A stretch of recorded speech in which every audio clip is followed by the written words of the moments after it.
What's up, everybody? We're out here at Baron Mini, and I have for the first time a 2025 Mini Cooper, and it's an indigo blue with the multi-tone roof and night flash wheels.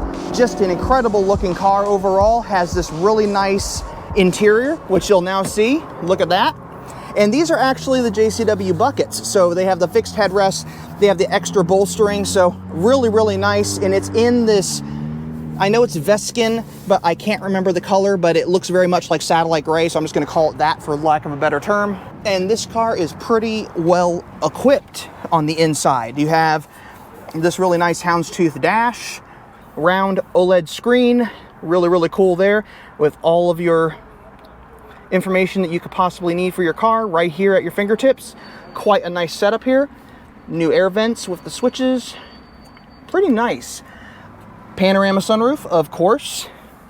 And what I affectionately have called the road trip snack box, which is cleverly mounted right here and easy to access. I like that. You also have a place for your phone. And then up here, of course, your usual switches, your shifter, your starter, and your experience modes.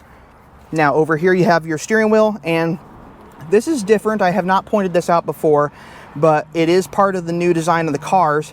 It is this fabric, very tautly pulled strap for the lower spoke instead of the usual plastic spoke that we've known in previous generations. So definitely different. And then they have a similar strap up here on the dash. You also have head-up display. Now, head-up display is standard in the US market, so that is definitely something that you will see in every Mini Cooper, regardless of configuration in the US market. You also have plenty of room in the back for your kids on short road trips. And now that I did that, I just realized these are power seats as it's now moving forward. So if I flip this back, it goes back. That's pretty cool. I like that. You also have a really nice armrest right here. And then if you go to the trunk area, you have quite a decent amount of trunk space, and under the load floor, more storage. And if you fold the seats flat, even more storage. Now, not to worry, no Mini Cooper is equipped with run flat tires now, but they do come with a, what appears to be a reinflation kit. So there you go. In the event of emergency, you can reinflate your car, and everything is nicely packed in here. There's even more stuff over here, including a tow hook, and then this all fits neatly under the load floor. So nice little stuff here. So you might be asking yourself, what exactly is the difference between this Cooper and a Cooper S? Well, let me show you. It's under the bonnet, or hood for my American folks. This is a 161 horsepower B48 engine. It is a 4-cylinder, not a 3-cylinder anymore. It has 184 pound-feet of torque, so pretty nice little engine here. Now, it looks very similar to the Cooper S engine. It will look very similar probably to the JCW engine, aside from probably an engine cover. But aside from about a 40 horsepower difference, they look very much alike. So you gotta wonder then, if you're going to buy a new Mini Cooper, why not go for the Cooper S then? And that brings up an interesting thought about these cars. If you go into the sport modes menu, the sport gauges, in your F56 Mini Coopers, you will notice that it includes a 240 horsepower and 240 pound-feet of torque in there. You will notice that under normal driving, you rarely get to that full horsepower. So I gotta ask myself then, how often would I use 201 horsepower? How often would I use 228 horsepower? How often would I use 161 horsepower? Well, if it's 161, probably all of it. And that's kind of the reason why those old R50s are so much fun, is because they are very low horsepower. You use the full power band of that vehicle. This 161 horsepower Mini Cooper, you will probably use the full power of this car. And we're gonna find out today, because I'm gonna take it on a quick drive. And fun thing I like about the Coopers now is they get driving mode. So I'll get to put it in a sport mode or go-kart mode. So I got my go-kart mode right here. I got my speed. Currently have 6 miles on the car, 371 miles of fuel, so it's a full tank. Got my head-up display with my digital speedometer right there, and then I got the digital readout right there. This setup almost seems a little redundant. I don't really think it's necessary. I find that I can see that speed there just fine without it being in front of me, but there it is. So I'm gonna live with it. But I like this dark gauge cluster setup. It really looks cool here. And here we go.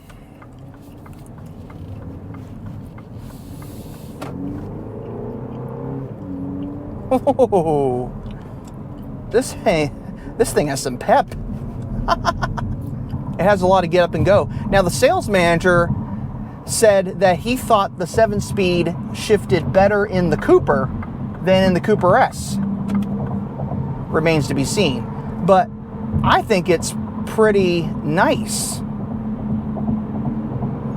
Seems almost instantaneous, the response time. So I did pick a time of day where there's traffic, so unfortunately I can't do much here, but it's a pretty impressive little car. Let's see how it goes with exiting the highway. Handles nicely though. How are the brakes? On a dime. That's pretty good. Brakes really well. Now let's see how it takes off from the line. And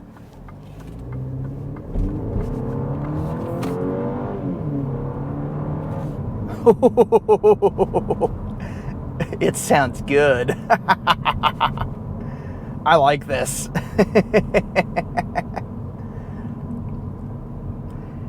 In go-kart mode, the Cooper is very fun to drive. It looks good too, so you got the looks, you got the comfort.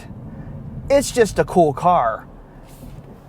And I like the dashboard. I know some people are kind of torn about it, but I really like the dashboard. It's actually very easy to clean with a damp cloth.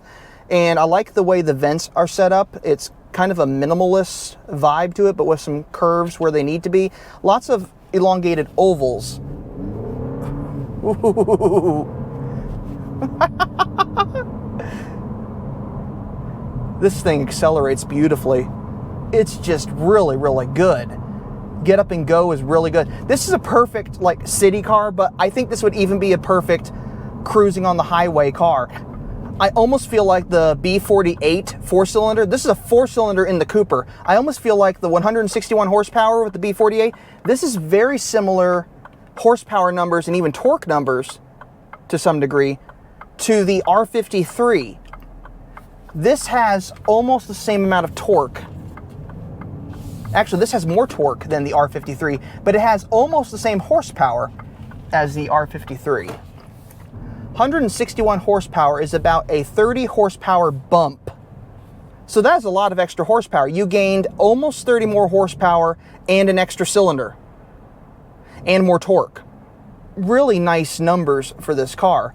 But it just feels nice. The acceleration, even for a Cooper, this car can get out of its own way, and I like that. The DCT in this car feels so much better compared to the previous F56 Cooper. The F56 Cooper, without the driving modes and with the DCT, just felt sluggish. It didn't feel as fun to drive as this does. This feels fun to drive. This feels energetic. And that concludes the test drive of this Cooper. Now here's the thing. You get a lot of equipment. You get a nice interior. You get nice paint, nice exterior, nice wheels. What do you think this costs? Well, $33,945, which puts this about $3,000 to $4,000 less than a Cooper S. And you're getting pretty much the same amount of car. I mean, this thing really is incredible. I love this car. That indigo blue is amazing. The multi-tone roof makes it even better. The night flash wheels, I really like those wheels. They just look really, really cool. It just has all the niceties that you would expect on a Mini Cooper. And I think this would be an awesome city car. I think this would be an awesome cruise down the road car. This would be an awesome Mini for anyone to own. In fact, I would love to even own this car. But I hope you enjoyed this video, and if you like what you see, check out more content on this channel at the end, and thank you so much for watching.